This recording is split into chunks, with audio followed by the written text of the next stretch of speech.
सुखावसाने इदमेव सारं दुःखावसाने इदमेव गेयं देहावसाने इदमेव जाप्यं गोविन्द दामोदर माधवेति गोविन्द दामोदर माधवेति।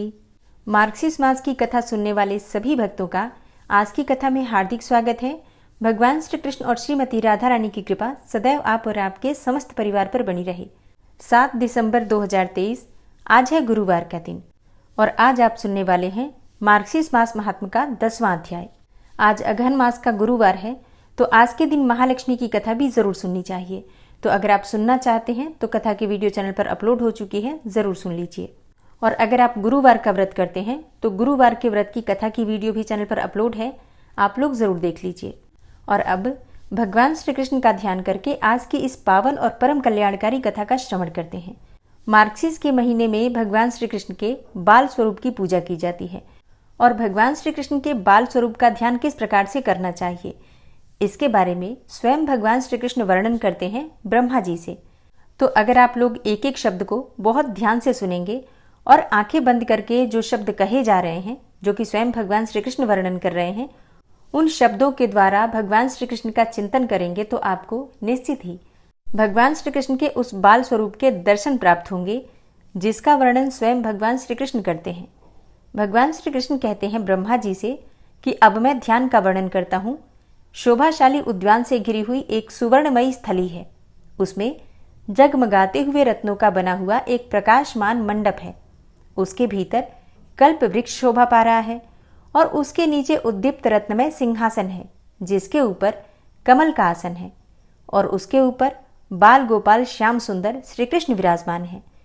उनके श्री अंगों की कांति महानील मणि के समान श्याम है और उनकी अत्यंत बाल्यावस्था है। उनके मुख के समीप तक चिकने काले घुंघराले बाल बिखरे हुए हैं। उनसे उनके मुग्ध मुखारविंद की ऐसी शोभा हो रही है मानो खिले हुए कमल पर भ्रमरों के समूह छा रहे हों। उनके नेत्र नील कमल के समान परम सुंदर हैं। फूल के समान खिले हुए गाल हिलते हुए कुंडलों से अतिशय सुशोभित हो रहे हैं।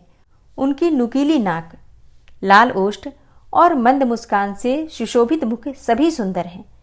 कंठ में अनेकानेक चमकते हुए आभूषण उनकी शोभा बढ़ा रहे हैं। वे विकसित कमल के समान बघनखा पहने हुए हैं। उनके नेत्र अत्यंत सुंदर हैं। गौओं की धूलि पड़ने से उनका वक्षस्थल धूसरित हो रहा है। उनके सभी अंग हृष्ट पुष्ट हैं। सुवर्णमय अलंकारों से उनकी दीप्ति बढ़ रही है। मनोहर पिंडलियों और जांघों से सुशोभित कटि प्रदेश में करधनी बंधी हुई है जिसके क्षुद्र घंटिकाओं से मधुर झनकार हो रही है। बंधुजीव पुष्प के समान लाल लाल हथेली और लाल कमल के समान चरणों की उदार शोभा से वे सुशोभित हैं। वे मंद मंद हंस रहे हैं। उनके दाहिने हाथों में खीर है और बाएं हाथ में वे तुरंत का निकाला हुआ शुद्ध माखन लिए हुए हैं। गायें और गोपियां उन्हें घेर कर बैठी हुई हैं। इंद्र आदि देवता भी उनके चरणों में मस्तक झुकाते हैं। शेषनाग और वज्र आदि से उपलक्षित उन देवाधिदेव भगवान श्री कृष्ण का चिंतन करके भक्तिभाव से नम्र होकर प्रातःकाल उनकी पूजा करें और माखन, मिश्री, दही, दूध एवं कमल आदि अर्पण करके उन्हें प्रसन्न करें। जो मनुष्य प्रतिदिन प्रातःकाल आस्तिक भाव से युक्त होकर सदा इसी प्रकार भगवान श्री कृष्ण का पूजन करता है और ध्यान करता है, वह शीघ्र ही इस लोक में समग्र लक्ष्मी को प्राप्त करता है और मृत्यु के पश्चात शुद्ध परम धाम में गमन करता है। उनका लोक मनोहर मंत्र पहले ही बताया गया है। उनका नाम है श्रीमद् दामोदर मंत्र। श्री दामोदराय नमः। इस मंत्र के द्वारा भगवान श्री कृष्ण की पूजा करनी चाहिए। और इस मंत्र के अधिकारी कौन कौन हैं, इसके बारे में वर्णन करते हुए भगवान श्री कृष्ण ब्रह्मा जी से कहते हैं, इस मंत्र राज का उपदेश किसी अयोग्य व्यक्ति को नहीं देना चाहिए। ये शीघ्र सिद्धि प्रदान करने वाला एक रहस्य है, इसलिए यत्नपूर्वक इसकी रक्षा करनी चाहिए।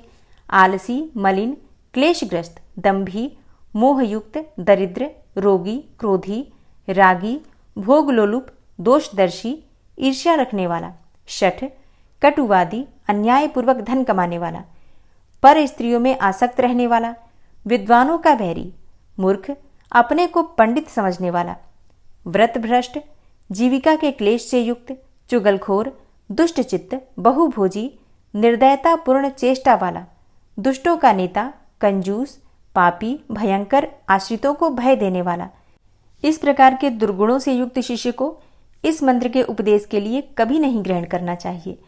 और यदि कोई ग्रहण करता है तो शिष्य का दोष गुरु में भी आ जाता है। मंत्री का दोष राजा में, स्त्री का दोष पति में और शिष्य का दोष गुरु में आता है, इसमें कोई संदेह नहीं।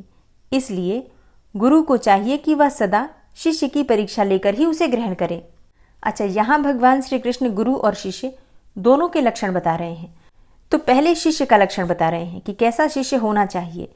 जो मन, वाणी और शरीर से गुरु की सेवा में रहने वाला हो, तत्पर रहने वाला हो, जिसमें चोरी की वृत्ति का सर्वथा अभाव हो, जो आस्तिक होने के साथ ही मोक्ष के लिए उद्योगशील हो, ब्रह्मचर्य का पालन करता हो, सदा दृढ़तापूर्वक व्रत में स्थित रहता हो, जिसकी पाप में प्रवृत्ति न हो, जिसका चित्त प्रसन्न और अंतःकरण निर्मल हो, जिसमें शठता का अभाव हो, जो शुद्ध, परोपकारी और स्वार्थ कामना से रहित हो, अपने तन, मन और धन से गुरु को संतुष्ट रखने वाला हो, आश्रित जनों को प्रसन्न रखने वाला हो और पवित्र हो, ऐसे ही शिष्य को मंत्र का उपदेश दें, अन्यथा नहीं।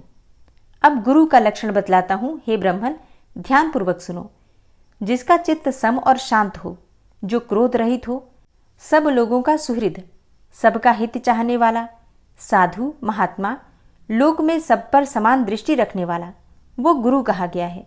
जो सदा मेरे व्रत को धारण करता हो और वैष्णव गण जिसे सम्मान की दृष्टि से देखते हैं, जो मेरी कथा वार्ता में अनुरक्त हो और मेरे उत्सवों में संलग्न रहता हो, जो दया सागर, पूर्ण काम, सर्वभूतोपकारी, सब ओर से निष्पृह, सिद्ध, सर्व विद्या विशारद, समस्त संशयों का निवारण करने वाला और आलस्य रहित है, जो सब कालों का भी ज्ञाता है तथा सब पर अनुग्रह रखता हो, ऐसा आदरणीय ब्राह्मण गुरु कहा गया है।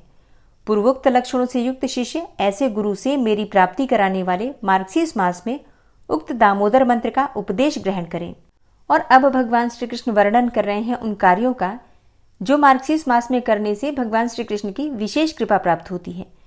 भगवान श्री कृष्ण कहते हैं, हे ब्राह्मण, विद्वान पुरुष को चाहिए कि वह वैष्णवों के व्रतों को स्वीकार करे। जो मुझे प्रिय लगने वाले परम उत्तम श्रीमद् भागवत पुराण का पाठ करता है, उसे प्रत्येक अक्षर पर कपिला गौ के दान करने का फल मिलता है। जो प्रतिदिन श्रीमद् भागवत के आधे या चौथाई श्लोक का भी पाठ करता है अथवा सुनता है, उसे सहस्त्र गोदान का फल मिलता है। जो प्रतिदिन पवित्र चित्त होकर भागवत के श्लोक का पाठ करता है, उसे 18 पुराणों के पाठ करने का फल मिल जाता है। जहाँ नित्य मेरी कथा होती है, वहाँ वैष्णवगण स्थित होते हैं। जो सदा मेरी पूजा करते हैं, वे मनुष्य कलयुग के बाहर हैं। जो कलयुग में अपने घर पर प्रतिदिन भागवत शास्त्र की पूजा करते हैं, उनके ऊपर मैं प्रसन्न होता हूँ। जितने दिनों तक घर में भागवत शास्त्र रहता है, उतने दिनों तक पितर दूध, घी और मधु के साथ जल पीते हैं। जो भक्तिपूर्वक वैष्णव विद्वान को भागवत शास्त्र का दान करते हैं, वे मेरे लोक में निवास करते हैं। और जो मनुष्य अपने घर पर सदा भागवत शास्त्र की पूजा करते हैं, उनके उस पूजन से सभी देवता प्रलय काल तक के लिए तृप्त हो जाते हैं। सदा मेरी प्रसन्नता के लिए सबको वैष्णव शास्त्रों का संग्रह करना चाहिए। कलयुग में जहाँ जहाँ परम पवित्र भागवत शास्त्र रहता है, वहाँ वहाँ मैं संपूर्ण देवताओं के साथ सदैव निवास करता हूँ। वहीं संपूर्ण तीर्थ, नदी, नद, सरोवर, यज्ञ, सातों पुरी तथा संपूर्ण पवित्र पर्वत निवास करते हैं। धर्म बुद्धि पुरुष को पाप के नाश और मोक्ष की प्राप्ति के लिए सदा भागवत शास्त्र का श्रवण करना चाहिए। श्रीमद् भागवत परम पवित्र आयु, आरोग्य तथा पुष्टि को देने वाला है। इसके पढ़ने और सुनने से मनुष्य सब पापों से मुक्त हो जाता है। जो परम उत्तम श्रीमद् भागवत को न तो सुनते हैं और न सुनकर प्रसन्न ही होते हैं, उन पर सदा यमराज का प्रभुत्व रहता है। यह सर्वथा सत्य बात है। जिसके घर में भागवत का एक या आधा श्लोक भी लिखकर रखा हुआ है, उसके यहाँ मैं स्वयं निवास करता हूँ। जो मेरी कथा बाँचता है, मेरी कथा सुनने में संलग्न रहता है और मेरी कथा को सुनकर जिसका मन प्रसन्न होता है, उस मनुष्य को मैं कभी नहीं छोड़ता। जो श्रीमद् भागवत का दर्शन करके उठकर खड़ा हो जाता है और बारंबार प्रणाम के द्वारा उसका सम्मान करता है, उसको देखकर मुझे अनुपम प्रसन्नता होती है। जो दूर से ही भागवत शास्त्र को देखकर उसके सामने जाता है, उसे पग पग पर अश्वमेध यज्ञ का फल प्राप्त होता है, इसमें कोई संदेह नहीं है। जो मनुष्य श्रीमद् भागवत को सुनते हैं, मैं उनके वश में होता हूँ। जो वस्त्र, आभूषण, पुष्प, धूप, दीप और नाना प्रकार के अलंकारों के साथ भक्तिपूर्वक मेरी प्रसन्नता के लिए श्रीमद् भागवत सुनते हैं, वे मुझे वश में कर लेते हैं। ठीक उसी तरह जैसे साध्वी स्त्री अपने श्रेष्ठ पति को वश में कर लेती है। श्री भगवान कहते हैं, मथुरा नाम से विख्यात जो मेरा उत्तम क्षेत्र है, वह मेरी परम प्रिय, प्रशस्त एवं रमणीय जन्मभूमि है। हे चतुर्मुख, मथुरा में जहाँ कहीं भी मनुष्य स्नान करता है, घोर पापों से मुक्त हो जाता है। सब धर्मों से रहित दुष्टात्मा पुरुषों के लिए पापनाशनी मथुरा नरक की पीड़ा दूर करने वाली है। कृतघ्न, शराबी, चोर तथा प्रतिज्ञा भंग करने वाला मनुष्य मथुरा में जाकर घोर पापों से मुक्त हो जाता है। जो किसी दूसरे प्रसंग से अथवा व्यापार या नौकरी के लिए भी जाते हैं, वे भी मथुरा में स्नान करने मात्र से पाप रहित होकर स्वर्ग लोक में चले जाते हैं। मथुरा का नाम लेने वाले लोगों को भी मुक्ति मिल जाती है। जो मनुष्य वहां 3 रात्रि भी निवास कर लेते हैं, वे अपने दर्शन तथा चरण रेणु के स्पर्श से भी दूसरों को पवित्र कर देते हैं। जैसे छोटी छोटी चिंगारियां घास फूस के बड़े बड़े ढेर को भी जला डालती हैं, उसी प्रकार मथुरापुरी बड़े बड़े पापों को भस्म कर देती है। अन्य स्थानों में किया हुआ पाप तीर्थ स्थानों में जाने से नष्ट हो जाता है, किंतु तीर्थों में किया हुआ पाप वज्रलेप हो जाता है। मतलब वो पाप आपका कभी भी समाप्त नहीं होता। इसलिए तीर्थ स्थल पर जब भी आप जाते हैं, छोटी छोटी बातों का ध्यान रखा कीजिए। भूल से भी कोई गलती न हो, किसी प्रकार से मानसिक या शारीरिक किसी भी प्रकार का पाप न हो, या फिर भूल से भी कोई गलती न हो, इस बात का विशेष रूप से ध्यान रखना चाहिए। भगवान कृष्ण आगे कहते हैं, हे चतुरानन, अन्य स्थानों में जिस पाप का भोग 10 वर्ष में पूरा होता है, वो मथुरा में 10 दिन में ही पूरा हो जाता है। स्वर्ग, पाताल, अंतरिक्ष तथा मनुष्य लोक में मथुरापुरी के समान मेरा कोई भी प्रिय क्षेत्र दूसरा नहीं है। तीर्थराज प्रयाग में 1000 वर्ष तक निवास करने से जो फल प्राप्त होता है, वो मथुरापुरी में केवल अगहन में निवास करने से मिल जाता है। और इसलिए कहा जाता है कि अगहन मास में विशेष रूप से मथुरा में दर्शन करना चाहिए जाकर, या फिर अगर संभव हो तो कम से कम 3 रातें वहां पर निवास करना चाहिए। जिसने कभी भी मथुरापुरी नहीं देखी है और उसे देखने की इच्छा रखता हो, तो उसको कहीं भी मृत्यु क्यों न हो, वो मथुरा में जन्म लेता है। ऐसा भगवान श्री कृष्ण कहते हैं। भगवान श्री कृष्ण कहते हैं, मेरे प्रिय भक्तों, तुम मथुरापुरी में निवास करो, क्योंकि वहां गोप कन्याओं से घिरा हुआ मैं सदैव निवास करता हूँ। संसार में डूबे हुए शिष्यों, मेरी बात सुनो। यदि तुम घनीभूत आनंद पाना चाहते हो तो मथुरापुरी में निवास करो। अहो, यह संसार बड़ा अंधा है, आंखें होते हुए भी नहीं देखता। मुक्तिदायिनी मथुरा के होते हुए भी सदा जन्म मरण रूपी संसार का ही सेवन करता है। सौभाग्यवश अनुपम मनुष्य योनि पाकर भी जिन्होंने मथुरापुरी नहीं देखी, उनकी तो आयु व्यर्थ ही बीत गई। अहो, यह कैसी बुद्धि की दुर्बलता है। मोह की कितनी अद्भुत महिमा है कि मनुष्य मथुरापुरी का सेवन नहीं करता। जो मथुरापुरी को पाकर भी अन्यत्र जाने की अभिलाषा करता है, वो अज्ञान से ही संपन्न है। जो पाप की राशियों से आक्रांत है, दरिद्रता से पराजित है और जिसकी कहीं भी गति नहीं है, उन सब के लिए मेरी मथुरापुरी आश्रय है। वह सार से भी अतिशय सारभूत स्थान है, गोपनीय से भी अति गोपनीय परम रहस्य है। उत्तम गति की खोज करने वाले पुरुषों के लिए मथुरापुरी परम गति है। योग युक्त ब्रह्म ज्ञानी मनीषी पुरुषों की जो गति होती है, वही मथुरा प्राण त्याग करने वाले मनुष्य की भी होती है। संसार में काशी आदि पुरियां भी मोक्ष देने के लिए प्रसिद्ध हैं, तथापि उनमें भी मथुरा ही धन्य है, क्योंकि वह मनुष्यों को 4 प्रकार की मुक्ति प्रदान करती है। मथुरा में आकर मरे हुए कीट पतंगे भी चतुर्भुज स्वरूप हो जाते हैं। मथुरा में जिसे सांप डस लेता है, जो पशुओं से मारे जाते हैं, जो आग में जलकर या पानी में डूब कर मरते हैं, इस प्रकार अपमृत्यु पाने वाले लोग भी मेरे लोक में चले जाते हैं। जो कामना रखने वाले पुरुषों को धर्म, अर्थ और काम देने वाली है, मनुष्यों को मुक्ति प्रदान करती है और भक्ति की इच्छा रखने वालों को भक्ति देती है, उस मथुरा का कौन विद्वान पुरुष आश्रय नहीं लेगा। ऐसी महिमामयी मधुपुरी मार्गशीर्ष मास में सेवन करने योग्य है। मार्गशीर्ष मास में जो पूर्णिमा होती है, उसमें जो पुण्य किया जाता है, वह मुझे अधिक प्रसन्न करने वाला है। पुष्कर और मथुरा में पूर्णिमा तिथि को स्नान अवश्य करना चाहिए। हे ब्राह्मण, मार्गशीर्ष मास की पूर्णिमा अनंत फल देने वाली है, अतः सब प्रकार के प्रयत्नों से उसका आदर करना चाहिए। जो भक्तिपूर्वक मेरे परम प्रिय मार्गशीर्ष मास का व्रत करता है, वह यदि पुत्र रहित हो तो उसे पुत्र की प्राप्ति होती है, निर्धन हो तो उसे धन की प्राप्ति होती है, और विद्यार्थी हो तो उसे विद्या, और रूपार्थी हो तो उसे रूप की प्राप्ति होती है।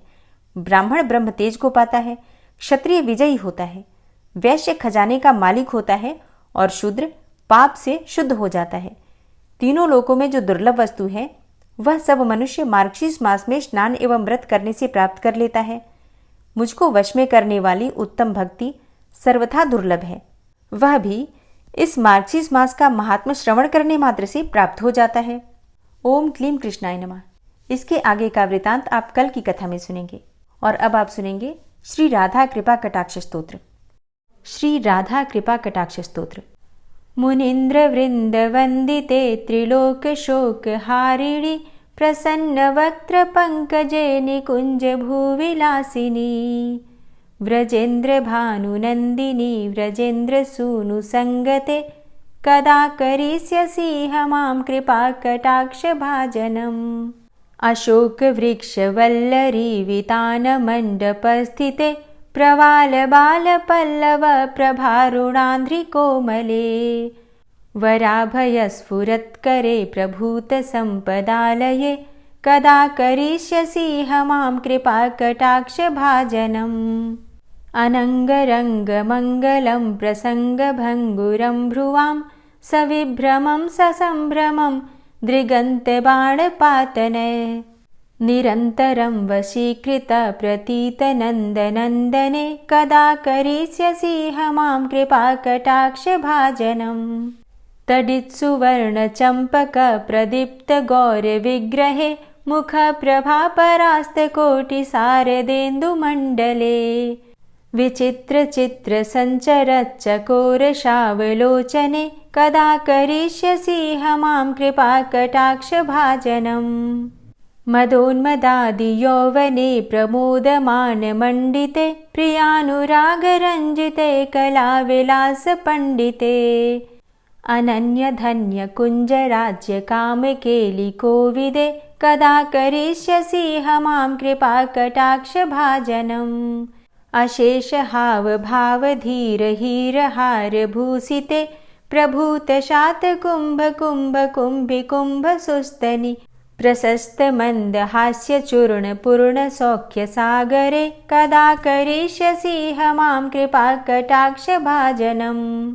मृणाल वाल वल्लरी तरंग रंग दौर्लते लताग्रलास्य लोल नील लोचनावलोकने ललल्लुलन्मिलन् मनोज्ञ मुग्ध मोहिनाश्रिते कदा करिष्यसि मां कृपा कटाक्ष भाजनम्। सुवर्ण मल्लिकांचित त्रिरेख कंबुकंठगे त्रिसूत्र मंगली गुण त्रिरत्न दीप्ति दीधिते सलोल नील कुंतल प्रसून गुच्छ गुंफिते कदा करिष्यसि मां कृपा कटाक्ष भाजनम्। नितंब बिंबलंब मान पुष्प मेखला गुणे प्रशस्त रत्न किंकिणी कलाप मध्य मंजुले करींद्र शुंड दंडिकावरोह शोभ गोरुके कदा करिष्यसि मां कृपा कटाक्ष भाजनम्। अनेक मंत्रनाद मंजुनूपुरारवस्खलत् समाज राजहंस वंश निक्वडाति गौरवे विलोल हेम वल्लरी विडम्बि चारु चंक्रमे कदा करिष्यसि मां कृपा कटाक्ष भाजनम्। अनंत कोटि विष्णुलोक नम्र पद्मजार्चिते हिमाद्रिजा पुलोमजा विरिंचिजा वरप्रदे अपार सिद्धि रिद्धि दिग्ध सत्पदांगुली नखे कदा करिष्यसि मां कृपा कटाक्ष भाजनम्। मखेश्वरी क्रियेश्वरी स्वधेश्वरी सुरेश्वरी त्रिवेद भारतीश्वरी प्रमाण शासनेश्वरी रमेश्वरी क्षमेश्वरी प्रमोद काननेश्वरी व्रजेश्वरी व्रजाधिपे श्रीराधिके नमोऽस्तु ते। इतीममद्भुतं स्तवं निशम्य भानुनन्दिनी करोतु सन्ततं जनं कृपाकटाक्षभाजनम्।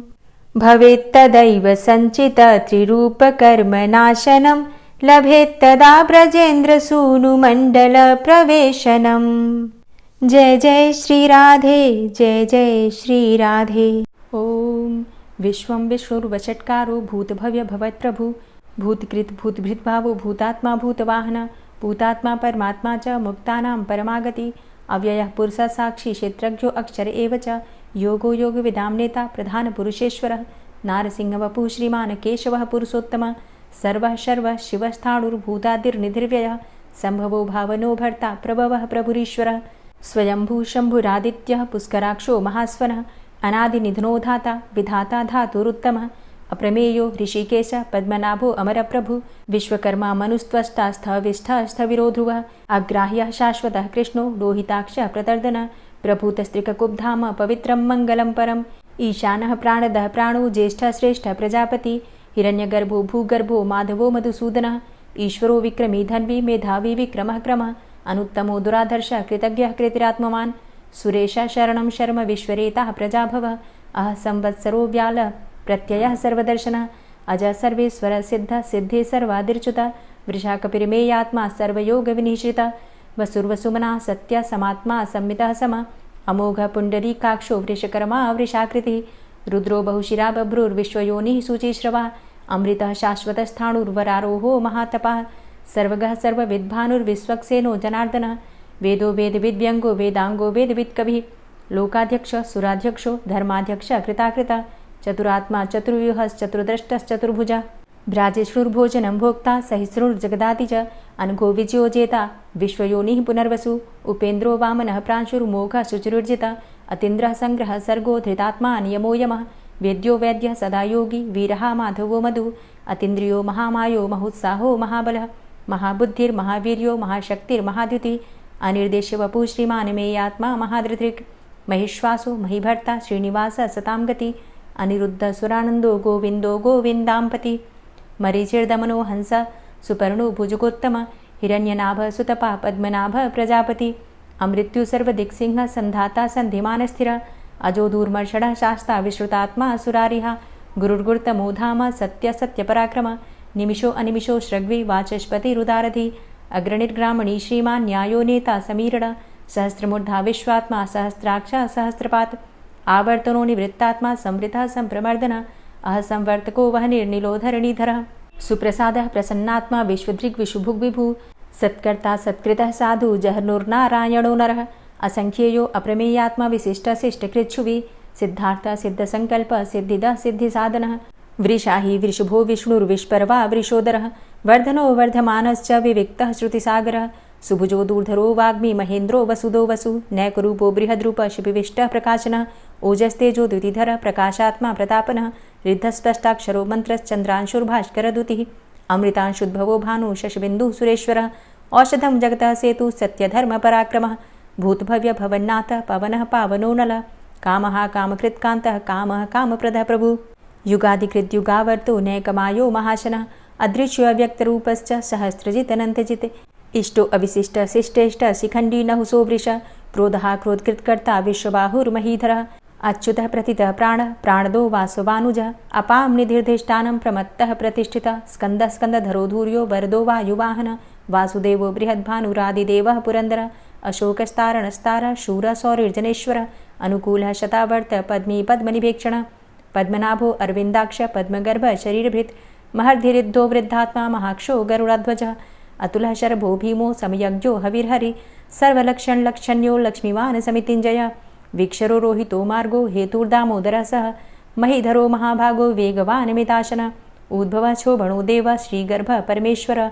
करणं कारणं कर्ता विकर्ता गहनो गुहः व्यवसायो व्यवस्थान संस्थान स्थानदो ध्रुवः परर्थी परमस्पस्तुष्टः पुष्टः सुभेक्षणः रामो विरामो विरजो मार्गो नेयो नयोनयः वीरः शक्तिमतां श्रेष्ठो धर्मो धर्मविदुत्तमः वैकुण्ठः पुरुषः प्राणः प्राणदः प्रणवः पृथुः हिरण्यगर्भः शत्रुघ्नो व्याप्तो वायुरुधोक्षजः ऋतुः सुदर्शनः कालः परमेष्ठी परिग्रहः उग्रः संवत्सरो दक्षो विश्रामो विश्वदक्षिणः विस्तारस्थावरस्थाणु प्रमाणं बीजमव्ययम् अर्थो अनर्थो महाकोशो महाभोगो महाधनः अनिर्विण्ण स्थविष्टोभू धर्मयुपो महामख नक्षत्रनेमिर्नक्षत्री क्षमा चामः समीहन यज्ञ इज्यो महेज्यश्च क्रतुः सत्रं सतां गतिः सर्वदर्शी विमुक्तात्मा सर्वज्ञो ज्ञानमुत्तमं सुव्रतः सुमुखः सुष्मा सुघोषः सुखदः सुहृतः मनोहरो जित्क्रोधो वीरबाहुर्विदारणः स्वापनः स्ववसो व्यापी नैकात्मानैककर्मकृत् वत्सरो वत्सलो वत्सी रत्नगर्भो धनेश्वरः धर्मगुप्त धर्मकृद्धर्मी सदसक्षरमक्षरम् अविज्ञाता सहस्रांसुर्विधाता कृतलक्षणः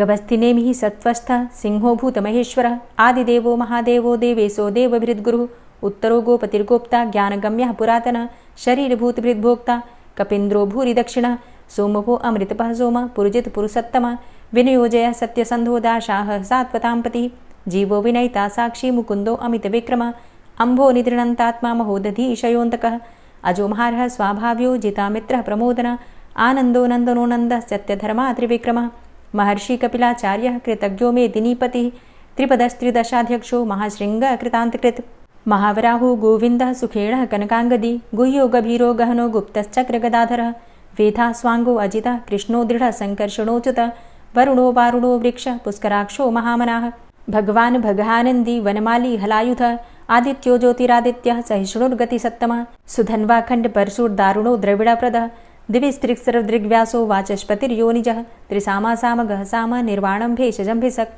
संन्यासकृच्छमः शान्तो निष्ठा शान्तिः परायणं शुभाङ्गः शान्तिदस्रष्टा कुमुदः कुवलेशय गोहितो गोपतिर्गोप्ता वृषभाक्षो वृषाप्रिया अनिवर्ति निवृतात्मा संक्षेप्ता चेमकृच्छिव श्रीवत्सवक्षा श्रीवास श्रीपति श्रीमताम्बरः श्रीद श्रीश श्रीनिवास श्रीनिधि श्रीविभावन श्रीधर श्रीकर श्रेय श्रीमान् लोकत्रयाश्रय स्वक्ष स्वङ्ग शतानन्दो नन्दिर्ज्योतिर्गणेश्वरः विजितात्मा विधेयात्मा सत्कीर्तिश्छिन्न संशयः उदीर्णः सर्वतक्षशुर्निश शाश्वतः स्थिरः भूषयो भूषणो भूतिर्विशोकः शोकनाशनः अर्चिष्मानर्चितः कुम्भो विशुद्धात्मा विशोधनः अनिरुद्धो अप्रतिरथ प्रद्युम्नो अमितविक्रमः कालिनेमि निहावीर शौरी शूरजनेश्वरः त्रिलोकात्मा त्रिलोकेशः केशवः केशिहारी कामदेवः कामपालः कामीकान्तः कृतागमः अनिर्देशवपुर्विष्णोर्वीरो अनन्तो धनञ्जयः ब्रह्मण्यो ब्रह्मकृद्ब्रह्मा ब्रह्म ब्रह्म विवर्धनः ब्रह्मविद् ब्राह्मणे ब्रह्मी ब्रह्मज्ञो ब्राह्मणप्रियः महाक्रमो महाकर्मा महातेजा महोरगः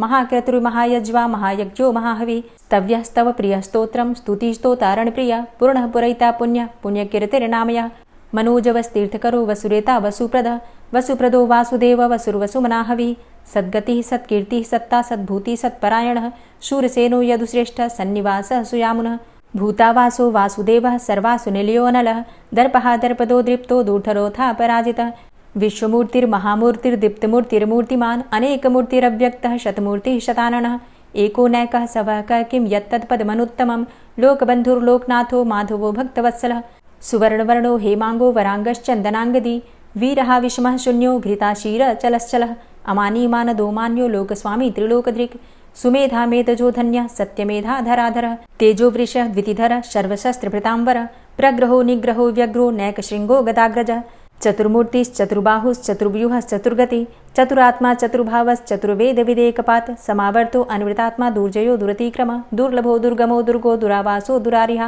शुभाङ्गो लोकसारङ्गः शुतन्तुस्तन्तुवर्धन इन्द्रकर्मा महाकर्मा कृतकर्मा कृतागमः उद्भवः सुन्दरः सुन्दो रत्ननाभः सुलोचनः अर्को वाजसनः शृङ्गी जयन्तः सर्वविजयी सुवर्णबिन्दुरक्षोभ्य सर्वभागीश्वरेश्वरः महाह्रदो महागर्तो महाभूतो महानिधि कुमुदः कुन्दरः कुन्दः पर्जन्यः पावनो नीलः अमृताशो अमृतवपुः सर्वज्ञः सर्वतोमुखः सुलभः सुव्रतः सिद्धः शत्रुजित् शत्रुतापनः न्यग्रोधो दुम्बरो अस्वस्थश्चाणुरान्ध्रनिषूदनः सहस्रार्चिः सप्तजिह्वः सप्तैधा सप्तवाहनः अमूर्तिरणघो अचिन्त्यो भयकृद्भयनाशनः अणुर्बृहत् कृशस्थूलो गुणभृन्निर्गुणो महान् अधृतः स्वधृतः स्वास्य प्राग्वंशो वंशवर्धनः भारभृतिकथितो योगी योगी स सर्वकामद आश्रमश्रमण क्षाम सुपर्णो वायुवाहन धनुर्धरोर्धनुर्वेदो दण्डोदमयितादम अपराजितः सर्वसहो नियन्ता नियमो यमः सत्त्ववान् सात्विकः सत्य सत्यधर्मपरायण अभिप्रायः प्रियार्होर्ह प्रियकृत्प्रीतिवर्धनः विहाय सगतिर्ज्योति सुरुचिर्हुद्भुग्विभु रविर्विलोचनः सूर्य सविता रविलोचनः अनन्तो हुद्भुग्भोक्ता सुखदो नैकजोग्रज अनिर्विण्ण सदामर्षि लोकाधिष्ठानमद्भुतः सनात सनातन्तमः कपिलः कपिरप्यय स्वस्तिदा स्वस्तिकृत् स्वस्ति स्वस्तिभुक् स्वस्ति दक्षिण रौद्रः कुण्डली चक्रे विक्रमयुर्जित शासन शब्दातिग शब्दशः शिशिरः शर्वरीकर अक्रूरः पेशलो दक्षो दक्षिणः क्षमिणाम्बर विद्वतमो वितभय पुण्यश्रवण कीर्तन उत्तारणो दुष्कृतिः पुण्यो दुःस्वप्ननाशन वीरहारक्षण संतो जीवनः पर्यवस्थित अनन्तरूपो अनन्तसृर्जित मन्युर्भयापः चतुरश्रो गभीरात्मा विदिशो व्यादिशो दिश अनादिर्भूर्भुवो लक्ष्मी सुवीरो रुचिरांगद जननो जन्मादिर्भीमो भीम पराक्रम आधारणीले योधाता पुष्पहासः प्रजागर ऊर्ध्वग सत्पथाचार प्राणदः प्रणमापण प्रमाणं प्राणनीलियः प्राणभृत् प्राणजीवन तत्त्वं तत्त्वविदेकात्मा जन्म मृत्यु जरातिग पूर्व स्वस्तरुस्तार सविता प्रपितामह यज्ञो यज्ञपतिर्यज्वा यज्ञांगो यज्ञवाहन यज्ञभृद्यज्ञ कृद्यज्ञ यज्ञभुग् यज्ञ साधन यज्ञान्तिकृद्यज्ञ गुह्यमन्यमन्नादेव च आत्मयोनिः स्वयं जातो वैखानः सामगायन देवकी नंदन स्रष्टा क्षितिसः पापनाशन शंखभृन्नन्द कीचक्री शारंग धन्वा गदाधर रथांगपाणिरक्षोभ्य सर्वप्रहरणायुध ओम नमः इति। गजेंद्र मोक्ष पाठ। पाठ सुनाने से पहले थोड़ी सी जानकारी मैं आपको देना चाहती हूँ इस स्तोत्र के बारे में। हिंदू धर्म के प्रथम ग्रंथ श्रीमद् भगवद गीता के 3 अध्याय में गजेंद्र स्तोत्र पढ़ने को मिलता है। इसमें श्लोकों की संख्या है 33 और ऐसा कहा जाता है कि इस मंत्र का जाप करने से जीवन में किसी भी प्रकार की परेशानी हो तत्काल आपको उससे मुक्ति मिल जाती है। इस स्तोत्र में हाथी और मगरमच्छ के साथ हुए युद्ध का वर्णन किया गया है और गजेंद्र जब युद्ध से हार जाता है तो भगवान विष्णु का ध्यान करके उनकी स्तुति करता है और उसकी स्तुति से प्रसन्न होकर भगवान विष्णु आते हैं और उसे मोक्ष प्रदान करते हैं। और इस पाठ को करते समय अगर हम अपने मन में ये भावना रखें कि हे श्री हरि विष्णु, जिस प्रकार से गजेंद्र को परेशानी से आपने बाहर निकाला उसी प्रकार से हमें भी हमारी परेशानियों से बाहर निकालिए, तो निश्चित ही भगवान विष्णु हमारी मदद करते हैं। तो अब सच्चे मन से भगवान श्री हरि विष्णु का ध्यान करके इस परम कल्याणकारी स्तोत्र का पाठ करते हैं। शुक जी ने कहा कि बुद्धि के अनुसार पिछले अध्याय में वर्णन किए गए रीति से अपने मन को नियंत्रित करके और हृदय को स्थिर करके गजेंद्र अपने पिछले जन्म में याद किए गए सर्वोच्च कार्य और बार बार जप किए जाने वाले स्तोत्र का जप करने लगा। गजेंद्र ने मन ही मन श्री हरि को ध्यान करते हुए कहा कि जिनके प्रवेश करने से शरीर और मस्तिष्क चेतन की तरह व्यवहार करने लगते हैं, ओम द्वारा लक्षित और पूरे शरीर में प्रकृति और पुरुष के रूप में प्रवेश करने वाले उस सर्वशक्तिमान देवता का मैं मन ही मन स्मरण करता हूँ, जिनके सहारे ये पूरा संसार टिका हुआ है और जिनसे ये सारा संसार अवतरित हुआ है, जिन्होंने प्रकृति की रचना की है और जो खुद उसके रूप में ही प्रकट है, लेकिन उसके बावजूद भी वो इस पूरी दुनिया में सर्वोपरि और श्रेष्ठ हैं। ऐसे अपने आप और बिना किसी कारण के भगवान की मैं शरण में जाता हूँ। अपने संकल्प शक्ति के बल पर अपने ही स्वरूप में रचित और सृष्टि काल में प्रकट एवं प्रलय में अप्रकट रहने वाले इस शास्त्र प्रसिद्धि प्राप्त कार्य कारण रूपी संसार को जो बिना कुंठित दृष्टि के साक्ष्य रूप में देखते रहने पर भी लिप्त नहीं होते, चक्षु आदि प्रकाशकों के परम प्रकाशक प्रभु आप मेरी रक्षा करें। बीतते गए समय के साथ तीनों लोकों और ब्रह्मादि लोकपालों के पंचभूत में प्रवेश कर जाने पर और पंचभूतों से लेकर महत्वपूर्ण सभी कारणों के उनकी परम करुणा स्वरूप प्रकृति में मग्न हो जाने पर उस समय दुर्गेर और घोर अंधकार रूपेण प्रकृति ही बच रही थी। उस अंधकार से परे अपने परम धाम में जो सर्वव्यापी भगवान सभी दिशाओं में प्रकाशित होते रहते हैं, वो भगवान मेरी रक्षा करें। विभिन्न नाट्य रूपों में अभिनय करने वाले और उस अभिनेता के वास्तविक स्वरूप को जिस प्रकार से साधारण लोग भी नहीं जान पाते, उसी तरह से सत्व प्रधान देवता और महर्षि भी जिनके स्वरूप को नहीं जान पाते, ऐसे में कोई साधारण प्राणी उनका वर्णन कैसे कर सकता है। ऐसे दुर्गम चरित्र वाले भगवान मेरी रक्षा करें। अनेकों शक्ति से मुक्त, सभी प्राणियों को आत्मबुद्धि प्रदान करने वाले, सबके बिना कारण हित और अतिशय साधु स्वभाव ऋषि मुनिजन जिनके परम स्वरूप को देखने की इच्छा के साथ वन में रहकर अखंड ब्रह्मचर्य तमाम अलौकिक व्रतों को नियमों के अनुसार पालन करते हैं, ऐसे प्रभु ही मेरी गति है। वह जिनका हमारी तरह न तो जन्म होता है और न जिनके द्वारा अहंकार प्रेरित कर्म ही होते हैं, जिनके निर्गुण स्वरूप का न तो कोई नाम है और न रूप ही है, फिर भी समय के अनुसार जगत की सृष्टि एवं प्रलय के लिए स्वेच्छा से जन्म आदि को स्वीकार करते हैं, उन अनंत शक्ति संपन्न परम ब्रह्म परमेश्वर को नमस्कार है। उन प्राकृत आकार रहित एवं अनेकों आकार वाले अद्भुत कर्मा भगवान को बारंबार नमस्कार है। स्वयं प्रकाशित सभी साक्ष्य परमेश्वर को मेरा शत शत नमन है। वैसे देव जो मन वाणी और चित्तवृत्तियों से परे हैं, उन्हें मेरा बारंबार नमस्कार है। विवेक से परिपूर्ण, पुरुष के द्वारा सभी सत्व गुणों से परिपूर्ण, निवृत्ति धर्म के आचरण से मिलने योग्य और मोक्ष सुख की अनुभूति रूपी भगवान को मेरा नमस्कार है। सत्व गुण को स्वीकार करके शांत, रजोगुण को स्वीकार करके घोर एवं तमोगुण को स्वीकार करके मूढ़ से प्रतीत होने वाले भेद रहित, अतएव सदा समभाव से स्थित ज्ञानघन प्रभु को मेरा नमस्कार है। शरीर इंद्रिय आदि के समुदाय रूप संपूर्ण पिंडों के ज्ञाता, सबके स्वामी एवं साक्षी रूप प्रभु को मेरा नमस्कार है। सबके अंतर्यामी, प्रकृति के भी परम कारण किंतु स्वयं कारण रहित प्रभु को नमस्कार है। संपूर्ण इंद्रियों एवं उनके विषयों के ज्ञाता, समस्त प्रतीतियों के कारण रूप संपूर्ण जड़ प्रपंच एवं सबकी मूलभूता अविद्या के द्वारा सूचित होने वाले तथा संपूर्ण विषयों में अविद्या रूप से भासने वाले प्रभु को मेरा नमस्कार है। सबके कारण किंतु स्वयं कारण रहित तथा कारण होने पर भी परिणाम रहित होने के कारण अन्य कारणों से विलक्षण कारण आपको बारंबार नमस्कार है। संपूर्ण वेदों एवं शास्त्रों के परम तात्पर्य, मोक्ष रूप एवं श्रेष्ठ पुरुषों की परम गति भगवान को नमस्कार है। जो त्रिगुण रूप काष्ठों में छिपे हुए ज्ञान रूप अग्नि है, उक्त गुणों में हलचल होने पर जिनके मन में सृष्टि रचने की बाह्य वृत्ति जागृत हो उठती है तथा आत्मतत्व की भावना के द्वारा विधि निषेध रूप शास्त्र से ऊपर उठे हुए ज्ञानी महात्माओं में जो स्वयं प्रकाशित हो रहे हैं, उन प्रभु को मैं नमस्कार करता हूँ। मुझ जैसे शरणागत पशु तुल्य अर्थात अविद्याग्रस्त जीवों की अविद्या रूप फांसी को सदा के लिए पूर्ण रूप से काट देने वाले अत्यधिक दयालु एवं दया करने में भी कभी आलस्य न करने वाले नित्य मुक्त प्रभु को नमस्कार है। अपने अंश से संपूर्ण जीवों के मन में अंतर्यामी रूप से प्रकट होने वाले सर्वनियंता अनंत परमात्मा आपको नमस्कार है। शरीर, पुत्र, मित्र, घर, संपत्ति एवं कुटुंबियों में आसक्त लोगों के द्वारा कठिनता से प्राप्त होने वाले तथा मुक्त पुरुषों के द्वारा अपने हृदय में निरंतर चिंतित ज्ञान स्वरूप सर्वसमर्थ भगवान को नमस्कार है। जिन्हें धर्म, अभिलाषित भोग, धन तथा मोक्ष की कामना से भजने वाले लोग अपनी मनचाही गति पा लेते हैं, अपितु जो उन्हें अन्य प्रकार के अयाचित भोग एवं अविनाशी पार्षद शरीर भी देते हैं, वे अतिशय दयालु प्रभु मुझे इस विपत्ति से सदा के लिए उबार लें। जिनके अनन्य भक्त जो वस्तुतः एकमात्र उन भगवान के ही शरण हैं, धर्म, अर्थ आदि किसी भी पदार्थ को नहीं चाहते, अपितु उन्हीं के परम मंगलमय एवं अत्यंत विलक्षण चरित्रों का गान करते हुए आनंद के समुद्र में गोते लगाते रहते हैं, उन अविनाशी, सर्वव्यापक, सर्वश्रेष्ठ ब्रह्मादि के भी नियामक, अभक्तों के लिए प्रकट होने पर भी भक्ति योग द्वारा प्राप्त करने योग्य, अत्यंत निकट होने पर भी माया के आवरण के कारण अत्यंत दूर प्रतीत होने वाले, इंद्रियों के द्वारा अगम्य तथा अत्यंत दुर्विज्ञेय, अंत रहित किंतु सबके आदि कारण एवं सब ओर से परिपूर्ण उन भगवान की मैं स्तुति करता हूँ।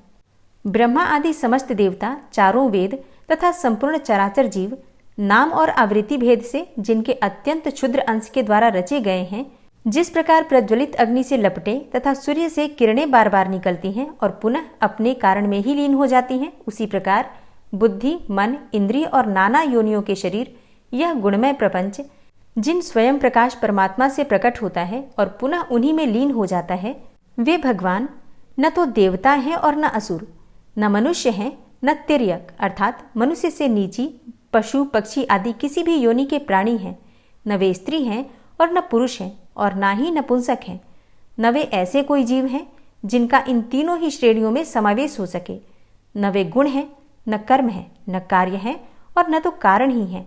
सबका निषेध हो जाने पर जो कुछ बच रहता है वही उनका स्वरूप है और वे ही सब कुछ हैं। ऐसे भगवान मेरे उद्धार के लिए आविर्भूत हों। मैं इस ग्राह के चंगुल से छूटकर जीवित नहीं रहना चाहता, क्योंकि भीतर और बाहर सब ओर से अज्ञान से ढके हुए इस हाथी के शरीर से मुझे क्या लेना है। मैं तो आत्मा के प्रकाश को ढक देने वाले उस अज्ञान की निवृत्ति चाहता हूँ, जिसका कालक्रम से अपने आप नाश नहीं होता, अपितु भगवान की दया से अथवा ज्ञान के उदय से ही होता है।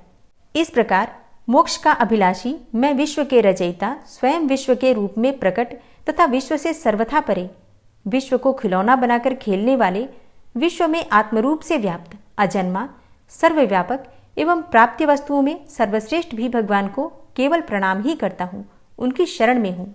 जिन्होंने भगवत भक्ति रूप योग के द्वारा कर्मों को जला डाला है, वे योगी लोग उसी योग के द्वारा शुद्ध किए हुए अपने हृदय में जिन्हें प्रकट हुआ देखते हैं, उन योगेश्वर भगवान को मैं नमस्कार करता हूँ, जिनकी त्रिगुणात्मक अर्थात सत्व रज तम रूप शक्तियों का राग रूप वेग असह्य है, जो संपूर्ण इंद्रियों के विषय रूप में प्रतीत हो रहे हैं, तथापि जिनकी इंद्रियां विषयों में ही रची पची रहती हैं।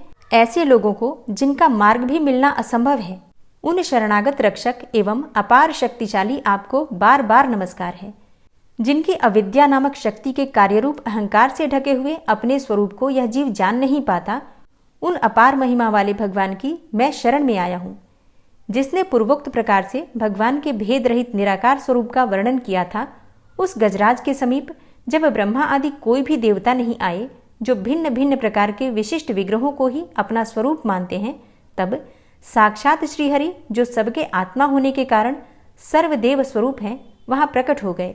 गजराज को उस प्रकार से दुखी देखकर तथा उसके द्वारा पड़ी हुई स्तुति को सुनकर सुदर्शन चक्रधारी जगदाधार भगवान इच्छानुरूप वेग वाले गरुड़ जी की पीठ पर सवार होकर स्तवन करते हुए देवताओं के साथ तत्काल उस स्थान पर पहुंच गए जहां पर वह हाथी था। सरोवर के भीतर महाबली ग्रह के द्वारा पकड़े जाकर दुखी हुए उस हाथी ने आकाश में गरुड़ की पीठ पर सवार चक्र उठाए भगवान श्री हरि को देखकर अपनी सूंड को, जिसमें उसने पूजा के लिए कमल का एक फूल ले रखा था, ऊपर उठाया और बड़ी ही कठिनाई से सर्वपूज्य भगवान नारायण आपको नमस्कार है, यह वाक्य कहा। उसे पीड़ित देखकर अजन्मा श्रीहरि एकाएक गरुड़ को छोड़कर नीचे झील पर उतर आए। वे दया से प्रेरित होकर ग्राह सहित उस गजराज को तत्काल झील से बाहर निकाल लाए और देवताओं के देखते ही देखते चक्र से मुंह चीरकर उसके चंगुल से हाथी को उबार लिया। गजेंद्र मोक्ष स्तोत्र संपूर्ण हुआ। और अब बड़े ही प्रेम से भक्ति भाव से जयकारा लगाइए, भगवान श्री हरि विष्णु की जय। और अब आप सुनेंगे श्री तुलसी चालीसा। श्री तुलसी महारानी करु विनय सिरनाय, जो मम हो संकट विकट दीजे मात नशाय। नमो नमो तुलसी महारानी, महिमा अमित न जाए बखानी। दियो विष्णु तुमको सन्माना, जग में छायो सुयस महाना। विष्णु प्रिया जय जयति भवानी, तिहु लोक की हो सुख खानी। भगवत पूजा करे जो कोई, बिना तुम्हारे सफल न होई।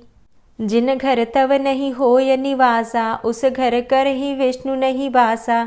करें सदा जो तव नित सुमिरन, तेहि के काज होय सब पूरन। कार्तिक मास महात्म तुम्हारा, ताको जानत सब संसारा। तव पूजन जो करे कुंवारी, पावे सुंदर वर सुकुमारी।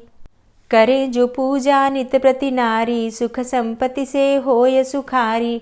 वृद्धा नारी करे जो पूजन, मिले भक्ति होवे पुलकित मन। श्रद्धा से पूजे जो कोई, भवनिधि से तर जावे सोई। कथा भागवत यज्ञ करावे, तुम बिन नहीं सफलता पावे। छायो तब प्रताप जग भारी, ध्यावत तुम्हीं सकल चित धारी। तुम्ही मात यंत्रन तंत्रन में, सकल काज सिद्धि होवे क्षण में। औषधि रूप आप हो माता, सब जग में तव यश विख्याता। देव ऋषि मुनि और तपधारी, करत सदा तव जय जयकारी। वेद पुराणन तव यश गाया, महिमा अगम पार नहीं पाया। नमो नमो जय जय सुख कारणी, नमो नमो जय दुख निवारणी। नमो नमो सुख संपत्ति देनी, नमो नमो अघ काटन चेनी। नमो नमो भक्तन दुख हरणी, नमो नमो दुष्टन मद छेनी। नमो नमो भव पार उतारणी, नमो नमो परलोक सुधारणी। नमो नमो निज भक्त उबारणी, नमो नमो जन काज सवारणी। नमो नमो जय कुमति नशावनी, नमो नमो सब सुख उपजावनी। जयति जयति जय तुलसी माई, ध्याऊं तुमको शीश नवाई। निज जन जानि मोहि अपनाओ, बिगड़े कारज आप बनाओ। करूं विनय मैं मात तुम्हारी, पूर्ण आशा करहु हमारी। शरण चरण कर जोरी मनाऊं, निश दिन तेरे ही गुण गाऊं। करहु मात अब मो पर दाया, निर्मल होए सकल मम काया। मांगू मातु यही बर दीजे, सकल मनोरथ पूर्ण कीजे। जानू नहीं कछु नेम आचारा, क्षमहु मातु अपराध हमारा। 12 मास करे जो पूजा, तासम जग में और नहीं दूजा। प्रथम ही गंगा जल मंगवावे, फिर सुंदर स्नान करावे। चंदन अक्षत पुष्प चढ़ावे, धूप दीप नैवेद्य लगावे। करें आचमन गंगा जल से, ध्यान करे हृदय निर्मल से। पाठ करे फिर 40 की, स्तुति करे मात तुलसा की। यह विधि पूजा करे हमेशा, ताके तन नहीं रहे कलेशा। करे मास कार्तिक का साधन, सोवे नित पवित्र हुई जाहि। है यह कथा महासुखदाई, पढ़े सुने सो भव तर जाई। यह श्री तुलसी 40 पाठ करे जो कोय, गोविंद सो फल पावही, जो मन इच्छा होय। तुलसी 40 संपूर्ण। और अब आप सुनेंगे तुलसी महारानी की आरती। तुलसी महारानी नमो नमो, हरि की पटरानी नमो नमो। तुलसी महारानी नमो नमो, हरि की पटरानी नमो नमो। धन्य तुलसी पूर्ण तप कीनो, धन्य तुलसी पूर्ण तप कीनो। शालिग्राम की बनी पटरानी नमो नमो। तुलसी महारानी नमो नमो, हरि की पटरानी नमो नमो। जाके पत्र मंजरी कोमल, जाके पत्र मंजरी कोमल। श्रीपति कमल चरण लपटानी नमो नमो, हरि की पटरानी नमो नमो। तुलसी महारानी नमो नमो। धूप दीप नैवेद्य आरती, धूप दीप नैवेद्य आरती। पुष्पन की वर्षा बरसानी नमो नमो, हरि की पटरानी नमो नमो। तुलसा महारानी नमो नमो। 56 भोग 36 व्यंजन, 56 भोग 36 व्यंजन। बिन तुलसा हरि एक न मानी नमो नमो। तुलसी महारानी नमो नमो, हरि की पटरानी नमो नमो। सभी सखी मैया तेरो यश गावे, सभी सखी मैया तेरो यश गावे। भक्ति दान दीजे महारानी नमो नमो। तुलसा महारानी नमो नमो, हरि की पटरानी नमो नमो। नमो नमो तुलसा महारानी, नमो नमो तुलसी महारानी। तुलसी महारानी नमो नमो, हरि की पटरानी नमो नमो।